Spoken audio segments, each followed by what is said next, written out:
Today I'm going to ruffle a few feathers, but I don't care because I want you guys to succeed. Because there is a lot of advice out there that actually hurts you as a live poker player. Most coaches aren't intentionally lying to you, but they're selling you a solution to the wrong problem.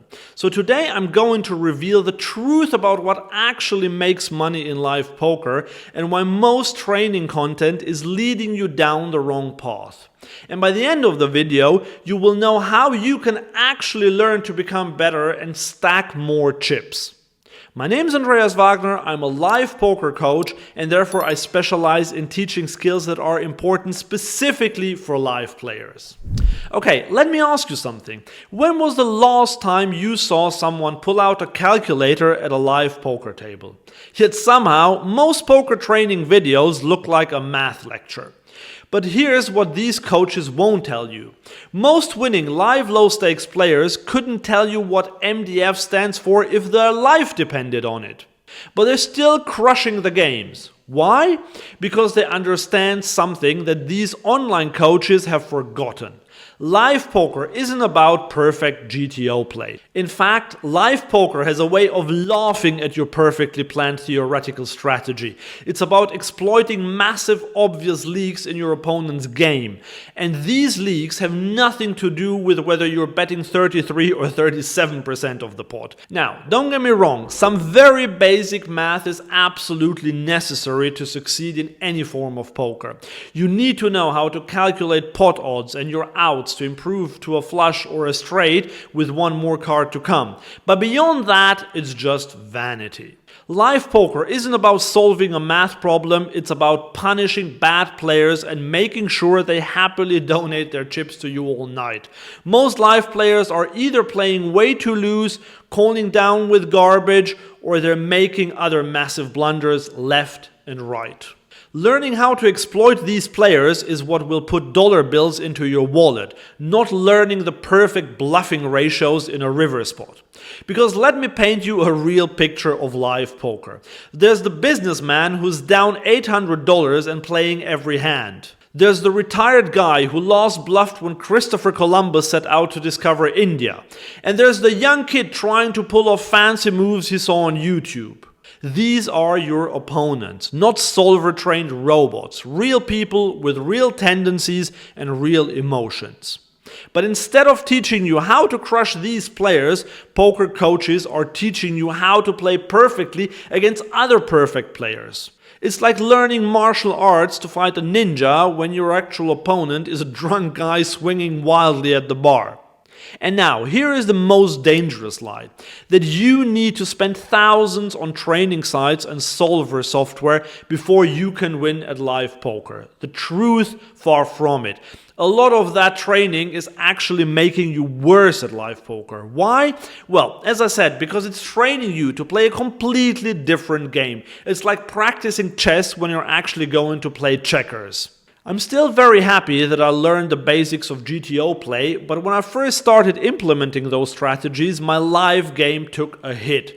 Only after I readjusted and remembered what really matters did my win rate get back to what it had been. And quite honestly, I'm still caught up in GTO thinking too often when I play live. Here's a real-life example of me making this mistake.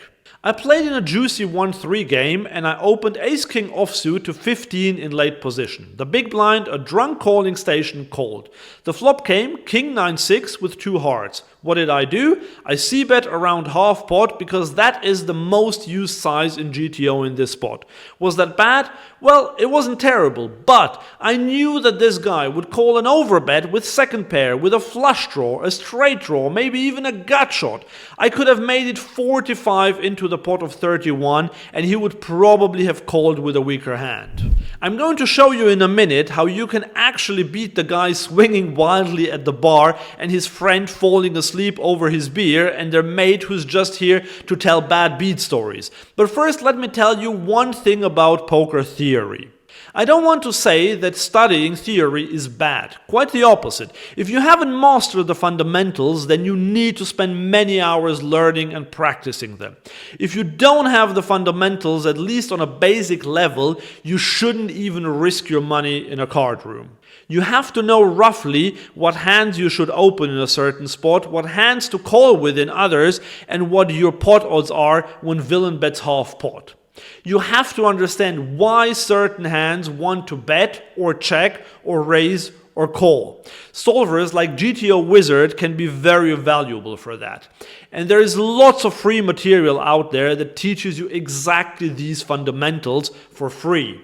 One of them is my free ebook CBET Mastery. You can get it for free by clicking the link in the description below.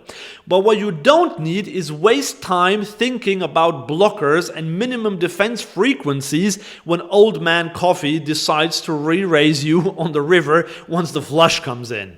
Okay, so now that we know what not to do, what should you actually study to win at the live low stakes?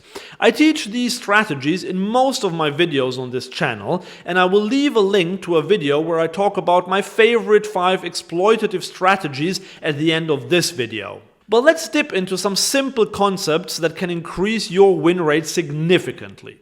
Step 1. Focus on the big wins first. Proper hand selection, positional play, and basic bet sizing. In other words, the fundamentals.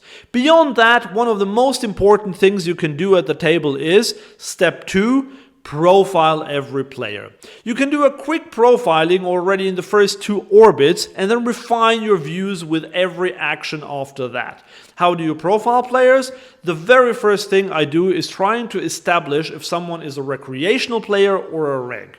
This is already more than half of what I need to know because this informs my strategy for a hand more than anything else. Once I've established that, I will try to identify if they are loose or tight and if they are more on the aggressive or more on the passive side. And the third thing I watch out for is if they are capable of bluffing or not. Of course, this can be refined a lot more, seeing how they play draws, whether they bet with hands they should check, or whether they go for thin value on the river will allow me to get an even better picture of what's going on. But these 3 things are enough to get me started at a table. Step 3. Pay attention to table dynamics. Say you run a massive bluff early in the night and you get caught. Now, for the next few hours, people are going to be calling you down lighter.